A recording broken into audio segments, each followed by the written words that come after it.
एक बहुत बड़ी गड़बड़ हो गई है। तो हमेशा बड़ी या बहुत बड़ी प्रॉब्लम ही क्रिएट करते हो। हाँ बोलो, अब क्या हुआ? वो मैं एक्चुअली डैडी जी के साथ एक एंटीक शॉप में आया था, तो यहाँ एक मूर्ति गिर गई और अब ये लोग पैसे मांग रहे हैं। तो क्या हुआ अब? तो अब ये पैसे मांग रहे हैं 30 लाख रुपए। What? 30 lakhs? वो भी एक स्टैचू के लिए? हाँ, मुझे कुछ समझ में नहीं आ रहा है। Gautam, are you serious? तुम घर पर पड़े रहते हो पूरे दिन, मुफ्त की रोटियां तोड़ते हो, उससे भी तुम्हारा पेट नहीं भरता कि तुम अब नई नई प्रॉब्लम्स क्रिएट कर रहे हो मेरे लिए। तुम बताओ कहाँ से लेकर आऊंगी मैं 30 lakhs इतने शॉर्ट नोटिस पर? 30 लाख सुनते ही उसके पैरों तले जमीन खिसक गई थी। गौतम भी अवनी के गुस्से के आगे कुछ नहीं कह पाया। You know what? तुम्हें रोज रोज प्रॉब्लम्स क्रिएट करने की आदत हो गई है। But I am really sorry, इस बार मैं तुम्हारी कोई मदद नहीं करूंगी। ये प्रॉब्लम तुमने खुद क्रिएट की, अब इसे सॉल्व भी तुम खुद करो।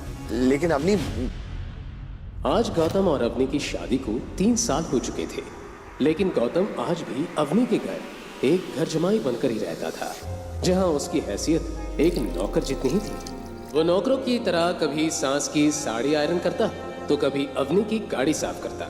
घर की रसोई से लेकर घर की सफाई तक का सारा बोझ उसी के सर पर था। वहीं अवनी कभी कभी अपने पति की ये हालत देखकर बहुत झल्ला जाती थी, क्योंकि घर का पूरा फाइनेंशियल बोझ सिर्फ उसी के सर पर था।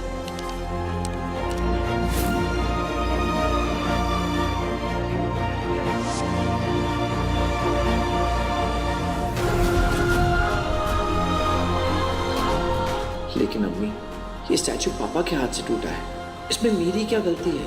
मुझे समझाने का मौका तो दिया होता, बिना मेरी बात सुने फोन काट दिया तुमने।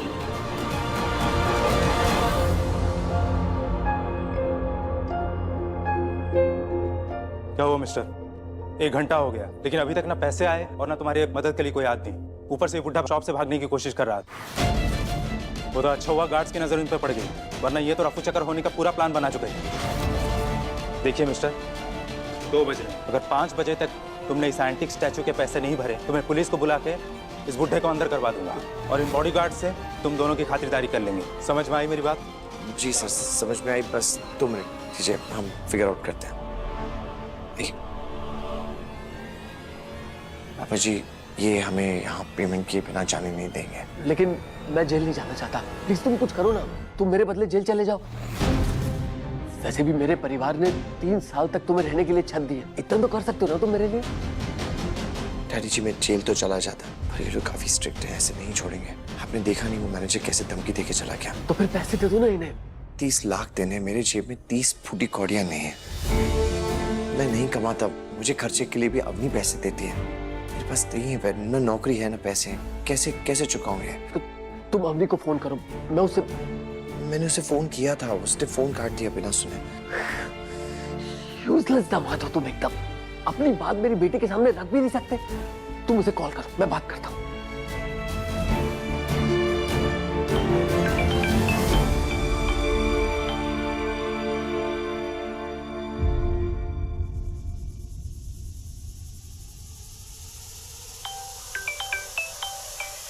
Gautam, are you mad? मैंने कहा ना मुझे काम के टाइम डिस्टर्ब मत किया करो। अब दोबारा कॉल किया ना तो बेटा, मैं डैडी बोल रहा हूँ। डैड? हाँ बेटा, मुझे तुम्हारी मदद की जरूरत है। वो मुझसे एक स्टैचू टूट गया और ये लोग पैसे मांग रहे हैं, नहीं दिया तो मुझे जेल भेज देंगे, ऐसा बोल रहे हैं लोग। पर डैड, आपको क्यों? ये गलती तो गौतम की है ना, तो आपको जेल क्यों? बेटा, वो दरअसल मुझसे ही टूट गया था। स्टैचू देखते हुए मैं उसकी पिक्चर्स ले रहा था, मेरा हाथ लग गया और स्टैचू नीचे गिरा और टूट गया।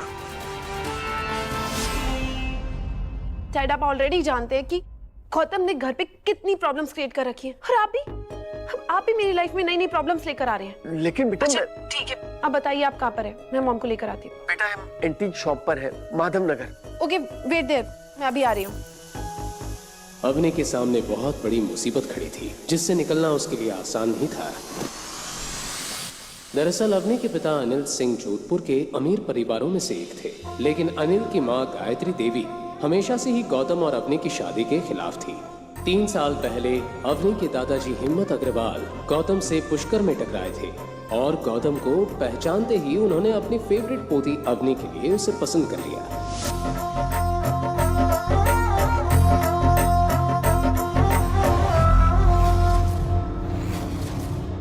अवनी अपने दादाजी से बहुत प्यार करती थी और उनकी किसी भी बात को टाल नहीं सकती थी। पर शादी के कुछ वक्त बाद ही हिम्मत अग्रवाल दुनिया को अलविदा कह गए, इस राज के साथ कि उन्होंने गौतम को अवनी के लिए क्यों चुना। कैसे पहचानते थे वो गौतम को? फिर उनकी जाने के बाद परिवार की बागडोर उनकी पत्नी और अवनी की दादी गायत्री देवी ने अपने हाथों में ले ली। गायत्री देवी अपने परिवार के रुतबे और नाम का बहुत ध्यान रखती थी और साथ ही अपने परिवार में गौतम नाम का धब्बा बर्दाश्त नहीं कर पा रही थी। इसलिए उन्होंने हिम्मत जी के जाने के बाद अनिल और उसके परिवार को अग्रवाल मैंशन से अलग कर दिया था। अवनी आज भी ये सदमा भूल नहीं पाई थी। अब दिन रात उसके दिमाग में सिर्फ एक ही बात चलती रहती थी कि अपने परिवार की हालत कैसे सुधारी जाए।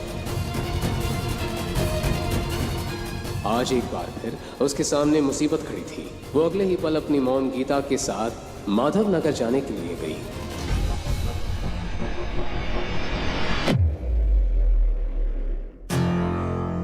डैड, अब ठीक तो है ना? ये सब हुआ कैसे? अब दोनों इतनी महंगी दुकान में घर क्या रहे थे? वो एक्चुअली हम लोग यहाँ से गुजर रहे थे तो डैडी जी को यहाँ पे ये सब देखने का मन किया, इसलिए हम अंदर आ गए। और फिर एज यूजुअल तुम ये काम भी ढंग से नहीं कर पाए, और अगर इनका स्टैचू देखने का इतना मन था ना तो तुम संभाल लेते ना। लेकिन मम्मी जी मैं इसमें क्या कर सकता था? मैंने तो डैडी जी को बोला पर उन्होंने कहा और तुमने मान लिया। तुम कब से इतने आज्ञाकारी बन गए? मॉम, ये सारी बातें तो हम बाद में भी कर सकते हैं ना। अभी